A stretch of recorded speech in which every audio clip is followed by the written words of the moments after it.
жаттықтырса, енді бірі ескі құсқаға қайта жан бітіріп, қол-аяғы балғадай техника құрастырып жатыр. Осылай темірден түйін түйіп, ағашқа жан бітіргендердің бірі оралдық шебер Абзал Хамитов. Бұрын ағашты шауып домбыра жасаса, соңғы жылдары қолдан трактор құрастыруға көшкен. Қырдағылардың қолын ұзартар техниканы көзбен көріп, айдап көрген тілшімізге кезек берейік. Алды, арты бәрі сол Жигулидің мостысы, екі қос мосты қарама-қарсы тұрады. Осы жаңа Ниваның карданымен екеуі жалғанып, жаңағы солай жүретін болады, қарама-қарсы жалғанады. Бір мосттың өзі 35-40 мыңның айналасына шығады, бір мостысы, комплекті. Екі мост аласың, содан коробкасының өзі примерно 35 мыңның айналасына.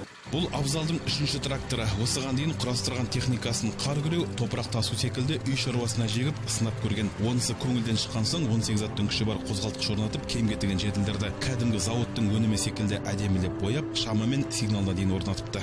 Шаруалар жаңа техника алайын десе, ол техникалардың бағалары өте жоғары. Ал мысалы Қытайдан алатын тракторлар, мысалы техникалар, олардың мысалы запчастилері жаңағы тапсырыспен алынады, я болмаса оны күту керек болады, я болмаса қымбатқа шығады. Ол мысалы оны бұзғанда оған жасайтын адамдар да қазір жоқ. Мысалы малогабаритный жаңа кез келген жерге кіре алады, кез келген шардаққа өте алады. Шардақтардан қуыс тесіктерден барып алып шығуға, сосын арықтары қазуға болады, қи шығаруға болады. Ауылда тұрып мысалы шөп тасуға да тіркеме тіркеуге де болады. Шебер темір терсегі түгел болса, мұндай тракторды 3 айда құрастыратын айтады. Әрі кетер шығында белгілі брендтерден кемі 30 есе арзан. Бірақ қуаты мен мүмкіндігі зауытта жасалған техникадан кем емес. Соған жүктелер жұмысты бұлда атқаралады. Ауылдағы ағайынның барлық қажетіне жарайды дейді.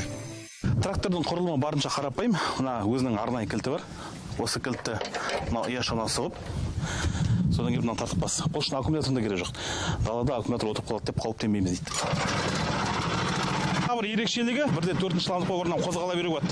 Мотордың күші бұған толығымен жетеді. Ал біз символа көрейік.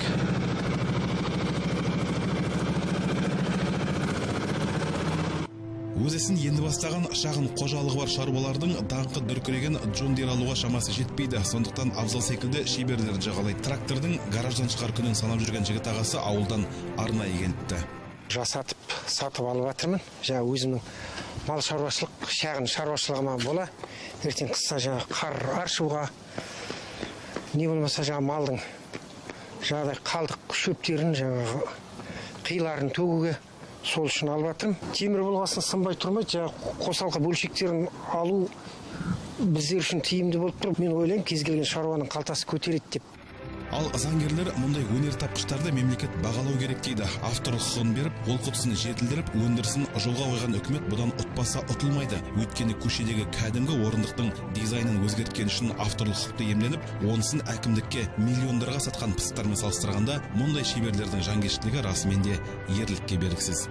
Үкіметтен ешбір тыйын алмайды, ешкім былай айтқанда тіленбей техниканы жасап шығарған азаматтарға мемлекет көмектесуі жөн. Ақыл кеңесіміз оны авторлық құқық ретінде тіркеуі тиіс. Әділет министрлігінде бұның автор ретінде құқығын құжатын жинап тіркеуі керек. Және де оны ауыл шаруашылығының өкілдері сатып аламын десе, атамекен ұлттық кәсіпкерлер палатасына жолығуы да жөн.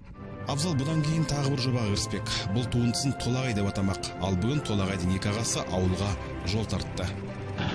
Все кетті. Еркін Карин, Алтынбек Қабделов, Сарап Таймс.